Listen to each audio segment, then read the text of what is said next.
ఏంటి దండోరాలో మీరు ఏ ఏమి దేని గురించి దండోరా వేయబోతున్నారు? ఒక్కొక్కళ్ళు ఒక్కో దాని గురించి దండోరా వేస్తారు సార్. హ్మ్. ఒకళ్ళు ప్రేమ గురించి దండోరా వేస్తే, ఒకళ్ళు పరువు గురించి దండోరా వేస్తారు, ఒకళ్ళు బాధ్యతల గురించి దండోరా వేస్తారు. హ్మ్. అవకాశానికి బలైపోయిన ఒక మహిళ తన గురించి దండోరా వేసుకుంటుంది.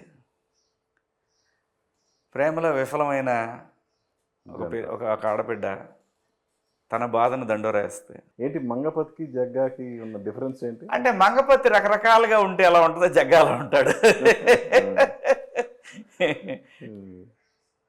కానీ గట్టిగా వినిపిస్తాడు, హ్మ్. జనానికి కనిపిస్తాడు. చంద్రశేఖర్కి వీళ్ళిద్దరు ఆపోజిట్ కదా యాక్చువల్గా.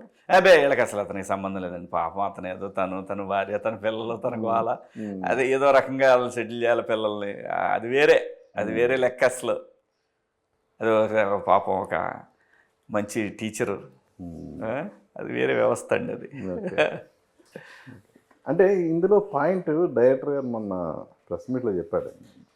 అంటే మనిషి చనిపోయిన తర్వాత తన బాడీని తీసుకెళ్ళి పూడ్చిపెట్టడానికి స్థలం అనేది దొరకదు, దానికోసం పడే తాపత్రయం అన్నట్టు చెప్పారు. అది కథ అది కాదండి అసలు.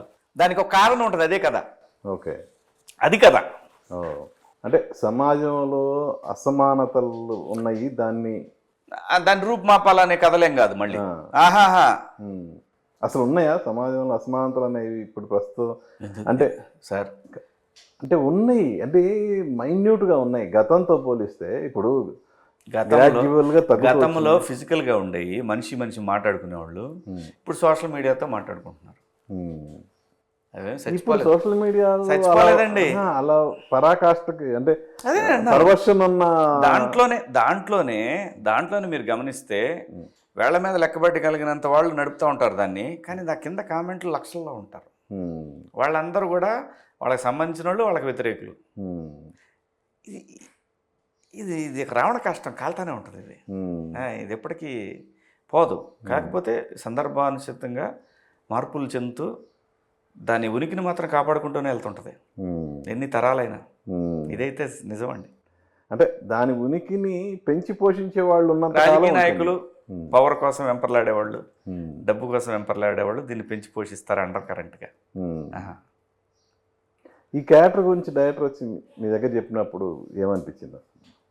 చాలా చాలా బాగా, మంచి క్యారెక్టర్ అండి. నాకు మంచి పేరు తీసుకొస్తే క్యారెక్టర్. శివాజీని ఇంకా ఎన్ని రకాలుగా వాడుకోవచ్చు అనేది తెలియజేస్తే క్యారెక్టర్. యాక్చువల్గా తనకి మురళీకాంత్ కదా, మురళీకాంత్కి ఒక డైరెక్టర్గా ఎవరి దగ్గర పనిచేసిన అనుభవం లేదు. తను ఎలా హ్యాండిల్ చేయలేడు టోటల్ ప్రాజెక్ట్ని అట్లా? అంటే దీనికి మెయిన్ బ్యాక్ బోన్ వచ్చేసి ప్రొడ్యూసర్ అండి. ఎందుకంటే ఆయన ఇంతకుముందు మీకు తెలుసు, ఇంతకుముందు తీసిన సినిమాలోనే తనకి సినిమా ఎక్స్పీరియన్స్ ఉంది. ఈ కథని అతనైతేనే బాగా తీయగలడు. టైం పట్టొచ్చు కొద్దిగా. ఒక ఎక్స్పీరియన్స్ కెమెరామెన్, ఎక్స్పీరియన్స్ స్టాఫ్ వెనకాల తన ప్రొడ్యూసర్గా తనకున్న అనుభవం 2, అలాగే ఎక్స్పీరియన్స్ ఉన్న ఆర్టిస్టులు. తన పని ఈజీ అయిపోయింది. కథ చెప్పాడు కదా. ఒకవేళ తను ఎక్కడన్నా తను అనుకున్నది ఒక రకంగా ఉండి మేము చేసేది ఇంకో రకంగా ఉంటే అతన్ని ఎక్కడా కూడా మేము ఏంటిది ఇదేగా ఇలా అనలేదు మేము ఎప్పుడు. ఎందుకంటే క్లియర్గా చెప్పాడు, నా ఎక్స్పీరియన్స్ ఇది. సో అతన్ని చాలా జాగ్రత్తగా చూసుకున్నాం మేమందరం. ఎక్కడ అతను ఇబ్బంది పడకుండా తనకి ఏం కావాలంటే అది చేసి పెట్టాం. సో అలా ఈ కథకి అంత ఇబ్బందికరంగా అయితే ఏం జరగల. బేసిక్ ఏంటంటే కొంచెం తనకి చదువుకున్న బ్యాక్డ్రాప్, అది గట్టిగా చదువుకున్నాడు, కొంచెం సెన్సిబుల్గానే ఉంటాడు. సో సినిమా మీద మంచి అవగాహన ఉంది. ప్రాక్టికల్ నాలెడ్జ్ లేదేమో కానీ అవగాహన ఉంది. ఏంటి తనకి రియల్ లైఫ్లో ఎదురైన ఇన్సిడెంట్లు బేస్ చేసుకొని కొన్ని ఇన్సిడెంట్లు ఉన్నాయి అన్నాడండి. సో ఈ కథలో వాటిని కలిపాడే తప్ప ఆ ఇన్సిడెంట్ల మీద సినిమా తీల.